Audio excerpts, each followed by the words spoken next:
comenzar, hermanos. Y bueno, pues la semana pasada, como les digo, estuvimos hablando sobre la importancia de buscar a Dios por medio de la oración. Y terminé hablando de la necesidad de buscar a Dios mientras pueda ser hallado.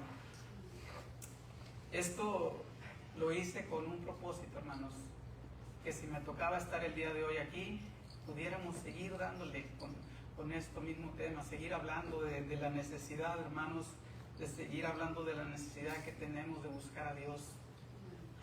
Y hoy vamos a seguir hablando de eso, de la necesidad que tenemos de buscar a Dios con mayor intensidad. Con mayor intensidad, hermanos, porque el gran día, como dijimos, ya está a la vuelta de la esquina. Entonces, definitivamente yo creo, hermanos, que en estos tiempos tan críticos y tan difíciles debemos de concentrarnos más en predicar acerca de las cosas que la gente necesita oír, en los temas que la gente necesita escuchar, como por ejemplo la fe verdadera, el arrepentimiento, asegurarnos de que nuestros nombres estén escritos en el libro de la vida y cosas semejantes, hermanos, porque como decía un narrador de deportes que ya falleció, ya no hay tiempo para más. Entonces, pues sabemos que hay muchas iglesias llenas de gente, mega iglesias, pero si pudiéramos ver, hermanos, el porcentaje real de las gentes que son salvas en esos lugares, nos quedaríamos helados, nos quedaríamos fríos. Y todo porque no se predica el evangelio de la salvación. Las iglesias se han convertido en negocios. En lugar de predicar acerca del arrepentimiento, prefieren predicar del diezmo. ¿Qué creen ustedes que es más importante para Dios? ¿Que una alma esté en la iglesia dando su diezmo, aunque se pierda, o que sea salva? ¿Cuál es el propósito de la iglesia, hermanos? Miren, dijo Jesús en Mateo 2:13. Mateo 2:13.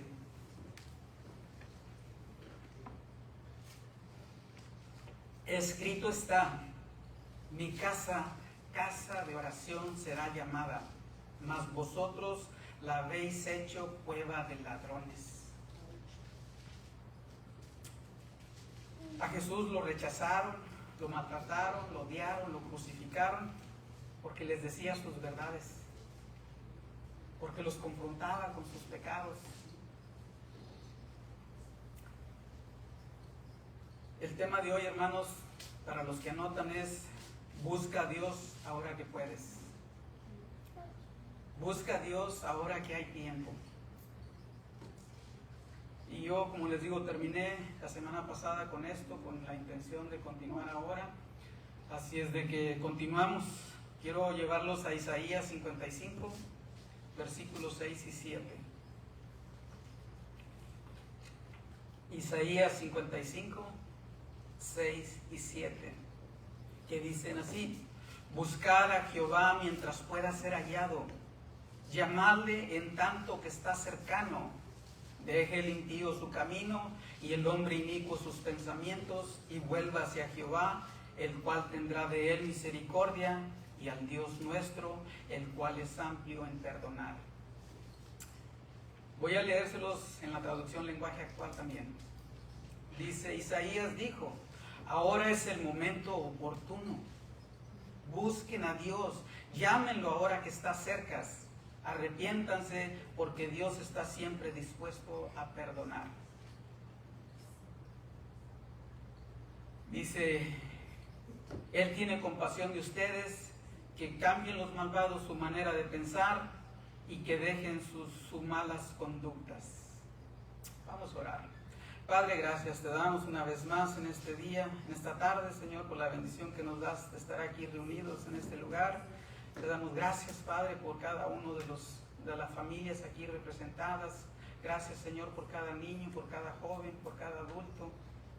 Y pues nos ponemos en tus manos, Señor, porque esto es tu obra y nosotros dependemos de ti, Señor. Danos de tu gracia y de tu favor, Señor. En el nombre de Jesús. Algo que me han escuchado decir y me seguirán escuchando decir con frecuencia, hermanos, que los tiempos son malos y que no van a mejorar. Los tiempos no van a mejorar. Creo que en la vida pues hay muchas cosas importantes que debemos hacer.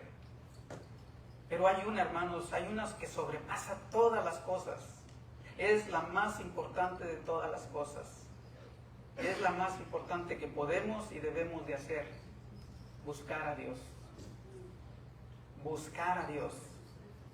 Jesús dijo muy claro esto, hermanos. En Mateo 6:33, Jesús lo dijo de esta manera: mas buscad primeramente el reino de Dios y su justicia, y todas estas cosas serán añadidas. ¿Qué tenemos que buscar primero? A Dios y su justicia. Miren, no me estoy quejando, porque ahora entiendo que todo, como dijimos la semana pasada, es al tiempo perfecto de Dios. Pero yo recuerdo que le decía a mi esposa: lástima que conocí al Señor en mi vejez. Y no es, hermanos, que haya sido un ancianito que no podía caminar, pero con 50 años. 50 años, pues ya como quiera, es un adulto, por no decir un anciano. Pero por ahí andaba en los 50 años. Y no estoy presumiendo, pero en mi juventud, cuando yo estaba en la escuela, ¿cuáles creen que eran mis mejores calificaciones? Bueno, pues cuando me copiaba del vecino eran un 6. Qué tremendo, ¿no? Ahora, ¿se imaginan ahora que se me olvidan las cosas, que no retengo, que no recuerdo? Batallo mucho, hermanos. Batallo bastante y para dar un mensaje, créanme que tengo que meterme bastantes horas ahí, porque pues como que mi cerebro no da mucho, ¿verdad? Pero el Señor está haciendo la obra y gracias a Dios. Entonces, yo sé que la mayoría de los pastores, pues ellos en horas pueden preparar un mensaje o en 2, 3 días, pero yo no. Y por ejemplo, hay veces que estoy trabajando y necesito algo cuando estoy trabajando ahí y me voy a mi ven a traerlo. Y para cuando llego a mi ven, ya se me olvidó a lo que iba.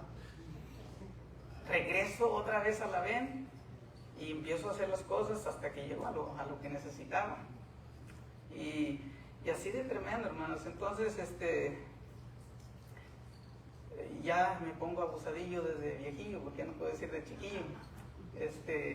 Me voy pensando, me voy diciendo una pinza y un martillo, para que no se me olvide. Y yo no sé si algunos de ustedes, o para los que no lo entendieron o para los que no lo vivieron, algunos de nosotros cuando éramos pequeños, nos enviaban a la tienda y nos decían: ve y tráeme pues 2 tomates y 5 chiles. Y así nos íbamos: 2 tomates, 5 chiles, 2 tomates, 5 chiles. Y al final pues regresamos todo al revés, como quiera traemos dos chiles y 5 tomates. Pero miren, la cosa es que para hacer las cosas bien, hermanos, no tenemos que esperar a ser viejos. Para buscar a Dios, no hay una edad establecida. Ver a un joven, buscar a Dios, para mí es algo muy hermoso, hermanos. Es algo muy hermoso. Yo le digo a los jóvenes el día de hoy: busquen a Dios. Busquen a Dios. Sé que es difícil porque cuando somos jóvenes, pues nuestro corazón, nuestra carne se inclina a otras cosas. Pero busquen a Dios. Ahora, sé que es difícil porque le digo, nuestro corazón, nuestra carne se inclina a otras cosas. Pero yo definitivamente hoy, el día de hoy, quiero animar a los jóvenes a que busquen a Dios, ahora que son jóvenes y fuertes, para que le den a Dios sus mejores años de su vida. Son cosas, como les digo, de las cuales a veces yo me hubiera gustado entregar mi vida al Señor cuando era joven. Por eso mencionaba lo que él estaba diciendo. Y es que para tomar la decisión, hermano, de seguir y de buscar a Dios en su juventud, como les digo, es algo hermoso, maravilloso. Yo de veras que mis respetos para los jóvenes que en esta generación mala y perversa buscan a Dios. Verdaderamente que mis respetos para ellos, porque hay muchas tentaciones, hay muchas cosas, hay mucha maldad que los desvía. Entonces, jóvenes, busquen a Dios. Y es que si cuando somos jóvenes pudiéramos nosotros, hermanos, entender los beneficios de buscar a Dios, no lo pensaríamos dos veces. Por ejemplo, miren lo que dice Proverbios 9:11. Porque por mí se aumentarán tus días y años de vida te serán añadidos. Esto no lo podemos ver cuando somos jóvenes. Y bueno, como siempre he dicho, la Biblia es muy amplia, la palabra de Dios es muy amplia, muy explícita en todos los temas. Hay muchos ejemplos que podemos tomar para el día de hoy, pero yo quiero compartir un poquito del Antiguo Testamento, donde nos habla de un rey que comenzó su reinado a los 8 años de edad y reinó por 31 años. Y fue considerado el mejor rey de la nación. Su nombre fue Josías.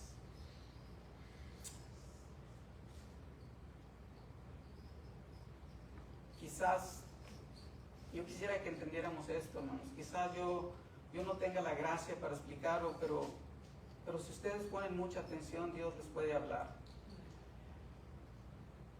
Abra su Biblia en Segunda de Reyes, capítulo 22, por favor.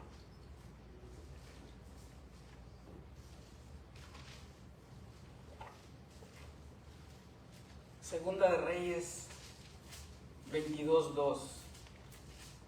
En ese versículo dice la Biblia que este joven rey hizo lo recto ante los ojos de Jehová y anduvo en todo el camino de David su padre, sin apartarse ni a derecha ni a izquierda. Fue un hombre íntegro toda su vida. Sabemos que el templo de Salomón quedó en ruinas. Fue prácticamente abandonado.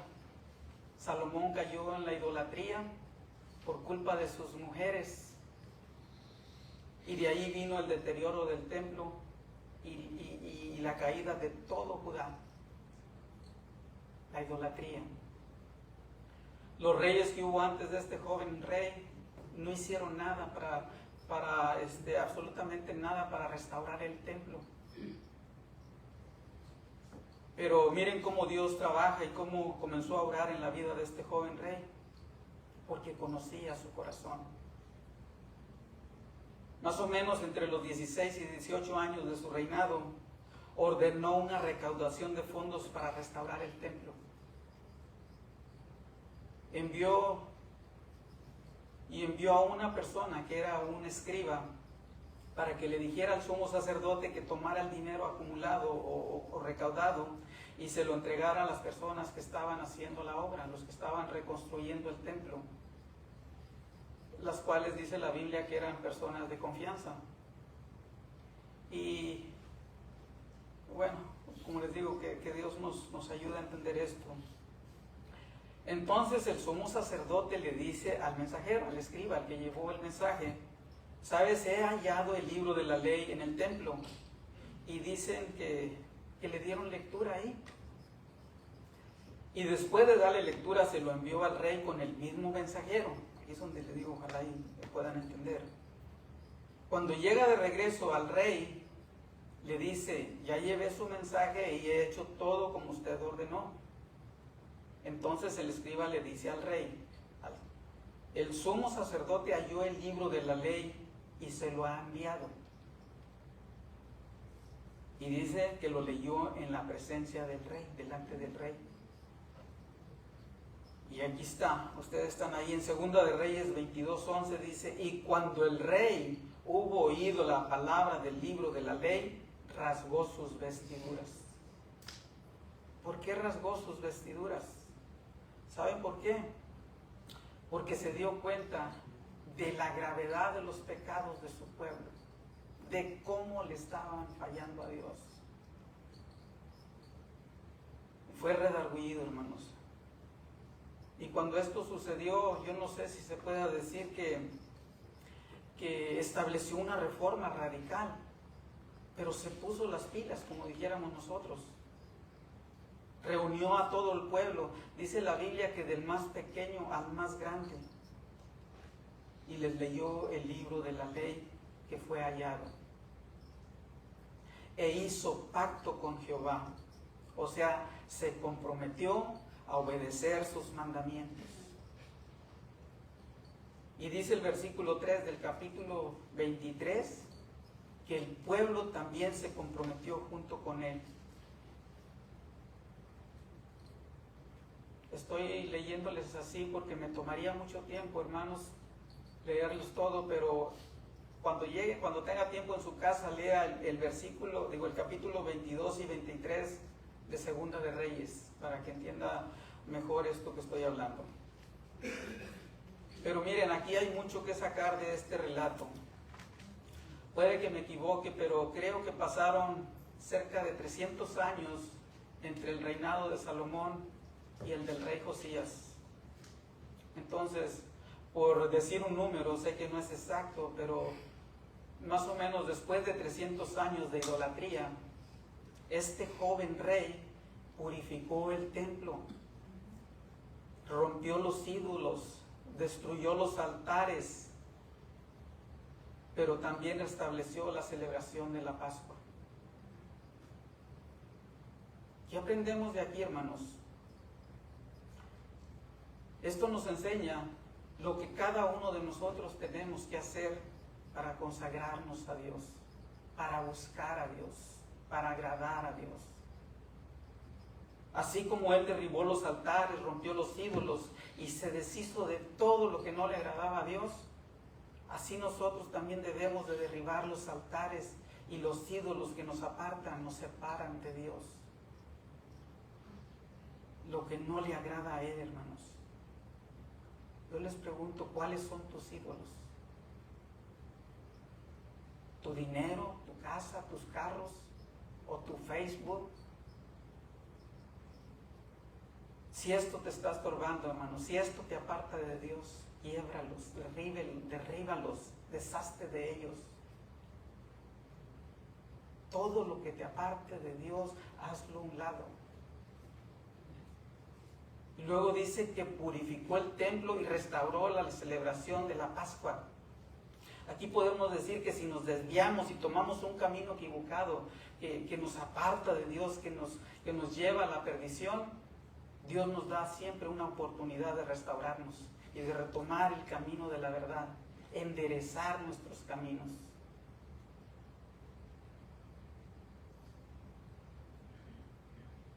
Este pueblo, hermanos, se extravió, se perdió por muchos años, hasta que este joven rey se paró en la brecha.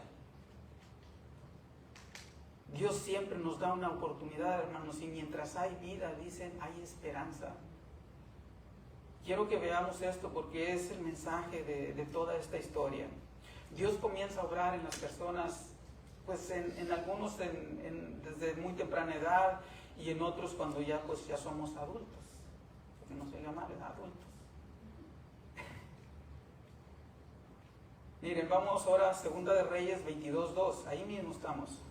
Segunda de Reyes 22:2 dice, hablando del rey Josías, e hizo lo recto ante los ojos de Jehová y anduvo en todo el camino de David su padre sin apartarse a derecha ni a izquierda. Dios obrando en su vida. Luego vemos que en el caso que estamos viendo fue la palabra de Dios, fueron sus mandamientos los que hicieron el efecto en el corazón del rey. Allí en el versículo 11 dice, y cuando el rey hubo oído la palabra del libro de la ley, rasgó sus vestidos. La palabra de Dios, hermanos, tiene poder, tiene poder. El Señor dijo en Jeremías 23:29, no es mi palabra como martillo, dice, que quebranta la piedra. ¿Qué simboliza el martillo, hermanos? El poder destructivo y transformador de la palabra de Dios. Capaz de quebrantar los corazones más endurecidos como una piedra.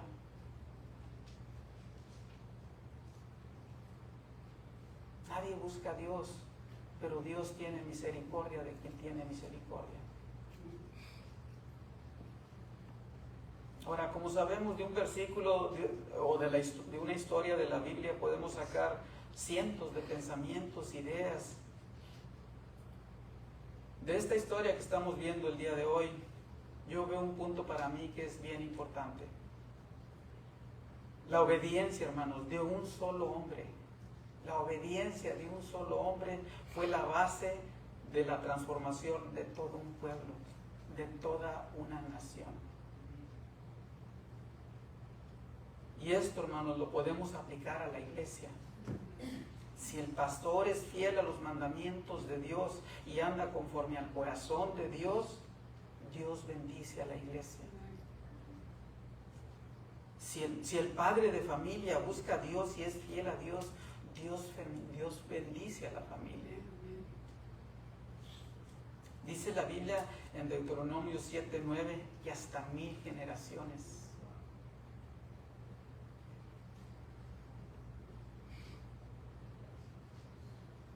Pero el pecado y la desobediencia van a traer consecuencias tarde que temprano. Tarde que temprano. Dios no se queda con nada, hermanos. Si recordamos Moisés, que llegó a ser considerado el hombre más manso de la tierra y que batalló con un pueblo rebelde 40 años en el desierto por un rato de ira, no pudo entrar a la tierra prometida. Se tuvo que conformar con verla de lejos, simplemente por un momento de ira y desobediencia.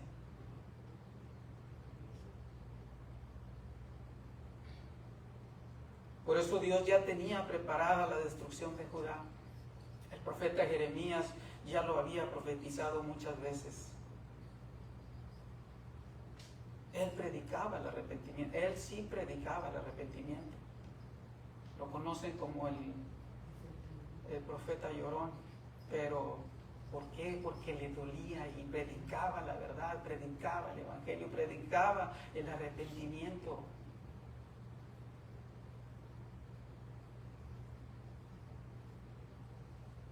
Dice Jeremías 34:2, así ha dicho Jehová, Dios de Israel, hablando de que ya tenía el Señor decidido. Ve y habla a Sedequías, rey de Judá, y dile, así ha dicho Jehová, he aquí yo entregaré esta ciudad al rey de Babilonia y la quemará con fuego. Había habido mucho pecado, hermano, mucha idolatría, mucha injusticia en esos pueblos, así como en toda la nación de Judá.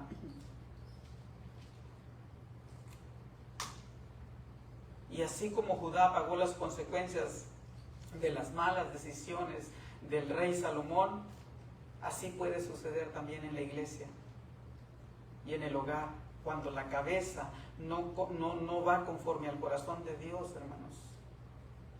Podemos tener consecuencias.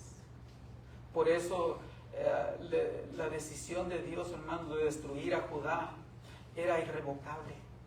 Había consecuencias. No había cómo quitar las consecuencias. Pero quiero que vayamos ahora a Segunda de Crónicas 34, 27 al 28.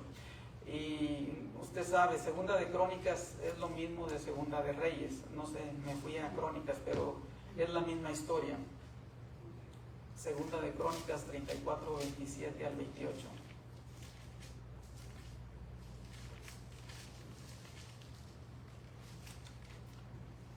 Dice así, por cuanto oíste, Dios le dijo al rey, por cuanto oíste la palabra del libro y tu corazón se conmovió y te humillaste delante de Dios al oír las palabras sobre este lugar y sobre sus moradores, y te humillaste delante de mí y rasgaste tus vestidos y lloraste en mi presencia, yo también he oído, dice Jehová. Aquí estamos viendo, hermanos, la única solución: arrepentirnos y pedir perdón cuando fallamos. Pero esto requiere, hermanos, de humildad, la cual muchos no tenemos. También estamos viendo, hermanos, una prueba más de lo que hablamos la semana pasada, que si clamamos, si oramos a Dios de todo corazón, Él nos escucha. Luego dice: he aquí yo te recogeré con tus padres y serás recogido en tu sepulcro en paz. Y tus ojos no verán todo el mal que yo traigo sobre este lugar y sobre los moradores de él. ¿Qué le dijo el Señor? Que el castigo a Judá se iba a llevar a cabo, pero no mientras él tuviera vida. No mientras él tuviera vida. Se los leo en otra versión. Ya saben que me gusta leer diferentes versiones para entenderlo mejor. Traducción lenguaje actual dice: pero díganle al rey que Dios ha visto su arrepentimiento y humildad, y que sabe lo preocupado que está por el castigo que se anuncia en el libro. Como el rey ha prestado atención a todo eso, Dios no enviará ese castigo por ahora. Eso está importante, por ahora. Dejará que el rey muera en paz y sea enterrado en la tumba de sus antepasados. Luego el pueblo recibirá el castigo que merece. Por la obediencia, hermanos, de un hombre, este pueblo no fue destruido en el tiempo que él reinó. Cuánta bendición, ¿no? Cuando estás alrededor de alguien que ora, cuando hay personas justas delante de Dios, no solamente son bendecidos ellos, sino los que están a su alrededor.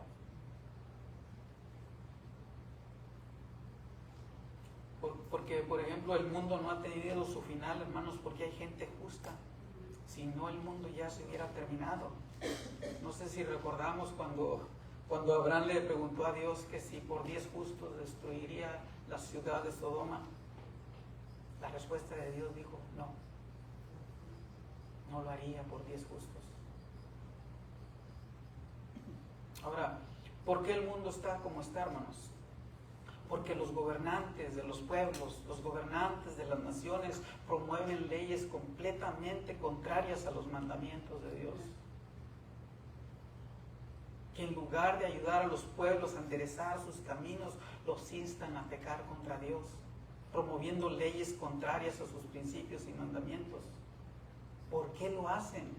Porque su entendimiento ha sido cegado, hermanos, por el príncipe del viento, el príncipe del mundo, dice la Biblia. Tenemos un presidente que dice ser cristiano, pero que le fluye el racismo. Cuando Jesús dijo: porque todos somos uno en Cristo Jesús, ya no hay judío ni griego, no hay esclavo ni libre, no hay varón ni mujer. Todos, dice, porque todos somos uno en Cristo. Entonces, ¿cómo vamos a decir que somos cristianos si estamos haciendo las cosas contrarias a lo que nos enseña la palabra, a lo que nos dice Jesús? El apóstol Pablo también dijo en 2 de Corintios 4:4: pero si nuestro evangelio, dice, está encubierto, entre los que se pierde está encubierto, en los cuales el Dios de este siglo cegó el entendimiento de los incrédulos, para que no les resplandezca la luz del evangelio de la gloria de Cristo, el cual es la imagen de Dios. Ahí está el ejemplo, hermanos, del aborto. ¿Por qué no se levanta un Josías, un gobernante que derribe esas leyes? Porque el enemigo es el príncipe de este mundo. Por eso la palabra nos dice siempre, hermanos, y es parte de la enseñanza de hoy, que nos apartemos del mundo. La palabra nos enseña que nos apartemos del mundo. Oh almas adúlteras, dijo Santiago, ¿no sabéis que la amistad del mundo es enemistad contra Dios? Cualquiera pues que quiera ser amigo del mundo se constituye enemigo de Dios. El apóstol Juan también nos dice en 1 de Juan 2:15 al 17, no améis al mundo ni las cosas que están en el mundo. Si alguno ama las cosas del mundo, el amor del Padre no está en él. Porque todo lo que hay en el mundo, los deseos de la carne, los deseos de los ojos y la vanagloria de la vida, no provienen del Padre, sino del mundo. Y el mundo pasa y sus deseos, pero el que hace la voluntad de Dios permanece para siempre. El que hace la voluntad de Dios permanece para siempre. Apártate del mundo y busca a Dios.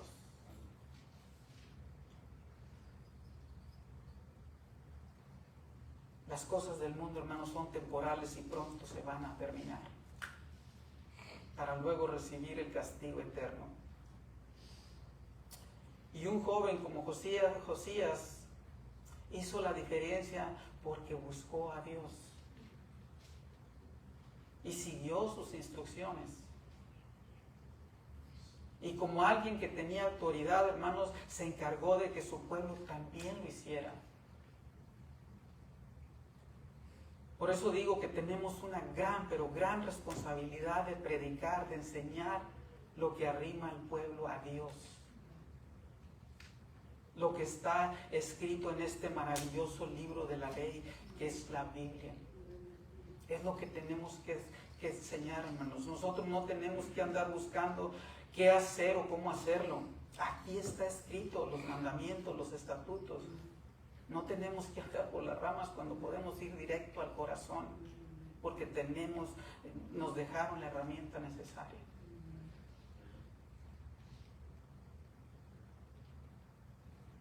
Esa es la responsabilidad que tenemos como cristianos, como líderes y como sacerdotes del hogar, los padres. Tal vez la palabra forzar no suene bien, pero creo que es lo que tenemos que hacer, hermanos, con nuestros familiares que no conocen al Señor,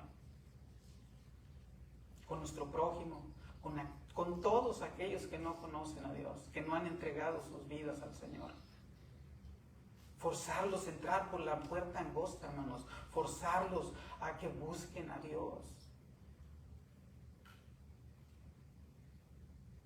Porque Dios está por cerrar la puerta, como lo hizo en los días de Noé. El tiempo se está terminando, hermanos. Olvidémonos de chismes, de amarguras, de rencores, y luchemos juntos por las almas que aún no son salvas. La palabra de Dios nos habla de la unidad de la iglesia. Lo primero que vemos cuando nace la iglesia de Cristo es la unidad.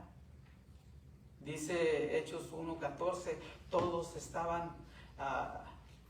estos perseveraban unánimes en oración y ruego. Cuando llegó el día del Pentecostés, que dice, estaban todos unánimes juntos. Y esto es lo que hemos estado hablando, hermanos. La iglesia unida va a dar frutos porque Dios la bendice, porque Dios obra en ella. Yo siempre les hablo aquí de la unidad, hermanos, de la importancia de estar unidos, de amarnos los unos por los otros, de orar los unos por los otros. Cuando decimos que somos cristianos, pero no ponemos por obra sus mandamientos, pues como dice alguien, como que no cuadra, como que no mecha. Ahora, no estoy diciendo que es fácil. Siempre, hermanos, siempre habrá oposición y en ocasiones tendremos que hacer decisiones muy difíciles. Decisiones difíciles, pero pues vale la pena, hermanos. Vale la pena. Como les digo, qué tremendo. Dios llevó paz a toda una nación por un solo hombre que lo buscó y se humilló delante de él. Ya hemos hablado de la responsabilidad de un líder y cómo influye en la gente que lo rodea. Él fue el primero en arrepentirse y ponerse a cuentas delante de Dios, y después el pueblo lo siguió. Fue su humillación y su arrepentimiento la clave para que toda la nación, hermanos, o para que Dios obrara, actuara en toda una nación. Por eso este rey, hermanos, el nombre de este rey está escrito en el libro de las crónicas y en el libro de los reyes. Este es nuestro trabajo, hermanos, influir y ser ejemplo en nuestra familia, los jóvenes en la escuela, en la iglesia, en cualquier lugar, hermanos. Tenemos que ser luz en las tinieblas. Tenemos que ser ejemplo al mundo. La palabra dice que el que se humilla será enaltecido y el que se enaltece será humillado. Hermanos, la historia de este joven rey nos enseña que tenemos que ser valientes y tomar decisiones cuando sea necesario. ¿Se imaginan un jovencito de 16 años bajo la presión de una nación? No era fácil. Yo me imagino que como era tan jovencito, los escribas, los fariseos y todos estos, los sacerdotes le querían decir cómo hacer las cosas. Pero él, hermanos, él no se dejó llevar por ellos, sino por Dios. Y ahí estuvo la diferencia, que él se dejó llevar por Dios. A él no le importó, hermanos, se paró en la brecha y dijo: heme aquí, Señor, en medio de una nación llena de idolatría. Remó contra la corriente, destruyendo ídolos y derribando altares. Es lo que tenemos que hacer nosotros, remar contra corriente en este mundo caído. Necesitamos buscar a Dios, conocer a Dios, pero esto requiere de compromiso. Requiere de compromiso con el Señor. Mire lo que dice ahí en el capítulo 3 de Segunda de Reyes 23. Segunda de Reyes 23:3.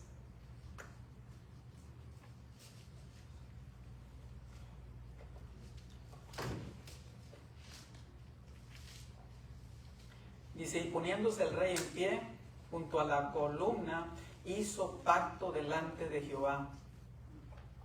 Y, o sea, se comprometió. Aquí está hablando de compromiso. Dice: de que iría en pos de Jehová y guardaría sus mandamientos, sus testimonios y sus estatutos con todo el corazón y con toda el alma, y que cumpliría las palabras del pacto que estaba escrito en el libro. Y todo el pueblo confirmó el pacto. Esto, como les digo, nos habla, hermanos, de compromiso, de hacer compromiso con el Señor. Nosotros como cristianos sabemos que estamos comprometidos con la verdad. No hay vuelta atrás, hermanos. Como dijo Jesús, que ninguno poniendo la mano en el arado y voltea hacia atrás es digno, es apto para el reino de Dios. Tenemos que alimentar nuestra fe todos los días. Tenemos que buscar a Dios todos los días, hermanos. No podemos dejarle espacio al enemigo, ni un solo momento. Dicen hermanos que en una ocasión llegó un joven fuerte y robusto a un lugar donde cortaban leña a pedir trabajo. Y como lo vieron fuerte y robusto, pues dijeron: órale, vente mañana si quieres. Y dicen que el primer día fue muy productivo, cortó muchos árboles, pero el problema fue que para el segundo y tercer día comenzó a menguar su producción. Entonces el mayordomo va y le pregunta: ¿has afilado tu hacha? Y él dijo: no he afilado el hacha.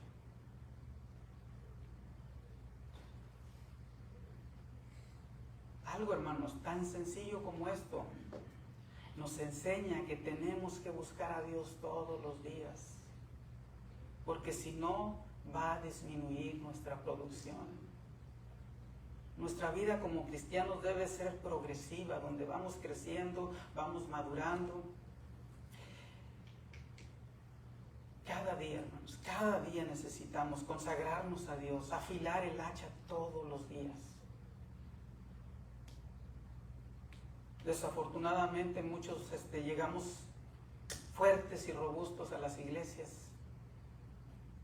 y con una actitud que cautivamos a todos, haciendo de todo, pero desafortunadamente al tercer día comienza a menguar la producción.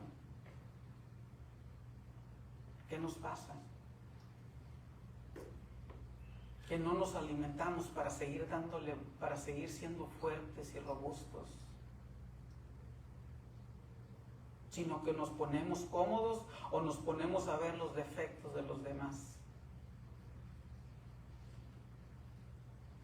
cuando nuestra mirada debe estar en Cristo y no en los demás. Luego cuando nos llega el agua hasta el cuello, andamos como Pedrito: Señor, sálvame que perezco. Pero ya cuando está el agua hasta el cuello, hemos dejado nuestro primer amor, hermanos. Hemos dejado nuestro primer amor, porque cuando andábamos en nuestro primer amor, afilábamos el hacha todos los días. Todos los días afilábamos la hacha y queríamos hasta más árboles para cortar. Teníamos esa fuerza porque buscábamos a Dios. Yo recuerdo en la alabanza, en la palabra, en todo, hermanos, cuando conocemos a Dios, que viene nuestro primer amor, es una cosa tan bonita, pero la dejamos porque no nos alimentamos. También en esto podemos ver que no son las apariencias, no son las apariencias, hermanos, sino lo que hay en nuestro corazón. Podemos vernos fuertes y robustos, pero ¿de qué nos sirve si nuestro corazón está lejos de Dios? Por eso el apóstol Pablo le dijo a Timoteo: ejercítate en la piedad, Timoteo, porque el ejercicio corporal para poco aprovecha. Pero la piedad, dice, tiene promesa para esta vida presente y la venidera. Esto está en 1 de Timoteo 4:8. No podemos despegarnos de la base, porque el contrario nos hace algo. Tenemos que mantenernos en contacto con la base para mantenernos fuertes y robustos. Esto es buscar a Dios todos los días. Dice el Salmo 73: mi carne y mi corazón pueden fallecer, pero Dios es la fortaleza de mi corazón. Isaías 40:29 dice: Él da fuerzas al cansado y multiplica al que no tiene ninguna.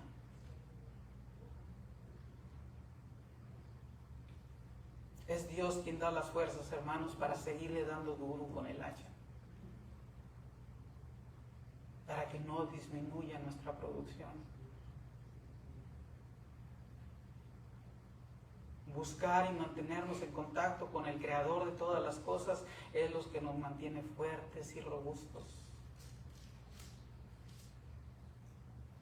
No nos podemos acomodar, hermanos, no nos podemos acomodar el cristianismo a como nos conviene, sino como Dios manda.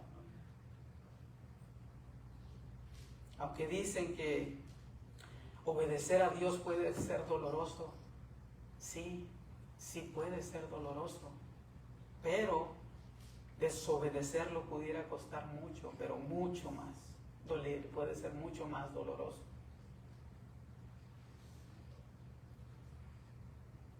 Desafortunadamente tienen que pasar desgracias, terremotos, guerras, pandemias, para que la gente busque a Dios, pero una vez que pasa todo se vuelven a olvidar de Él. Alguien puso algo que me gustó mucho y decía algo parecido a esto: el problema, dice, no es que la tierra tiemble, el problema es que Dios está hablando y la humanidad no entiende. Dios está llamando a los moradores de la tierra al arrepentimiento, a que lo busquen. Ahora que hay tiempo, busca a Dios. Busca a Dios ahora que puede ser hallado. No te distraigas con las cosas que te ofrece el mundo. No te distraigas con las cosas terrenales y temporales. Busca a Dios. Nuestro versículo base dice: deje el impío su camino y el hombre inicuo sus pensamientos, y vuélvase a Jehová, el cual tendrá de él misericordia. Aquí, si vemos, hay dos cosas: dejar de hacer lo malo y buscar a Dios, el cual tendrá misericordia de nosotros. Es bien importante entender que para ir a un lugar, hermanos, hay que dejar otro. ¿Quieres agradar a Dios? Deja el mundo. No podemos servir a dos señores. Yo termino leyéndoles un consejo que nos dejó el apóstol Pablo en Efesios 5:13 al 16.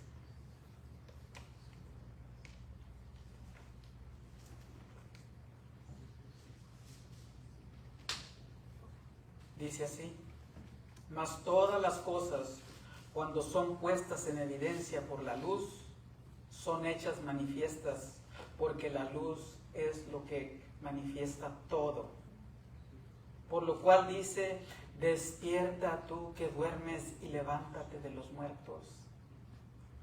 Despierta tú que duermes y levántate de los muertos, y te alumbrará Cristo.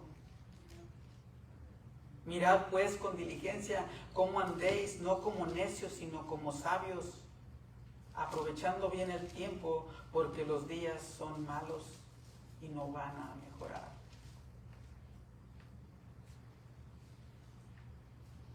Busca a Dios. Busca a Dios, porque si caminas con Dios, siempre irás en la dirección correcta. Acuérdense de eso. Busca a Dios, porque si buscas a Dios, siempre caminarás en la dirección correcta. Busca a Dios ahora. El mañana no sé si vendrá. ¿Cuántos le dan gloria a Dios? Y con esto pues estamos terminando, hermanos, y aquí solamente quiero decirles que aunque muchas veces no se hace el llamado, el altar siempre está abierto. Si hay alguien aquí que no ha entregado su vida al Señor, pues nos daría mucho gusto que pasaran y pudiéramos orar por usted. Y si no, pues de todas maneras, pues la honra y la gloria sean al Señor. Amén. Gloria a Dios.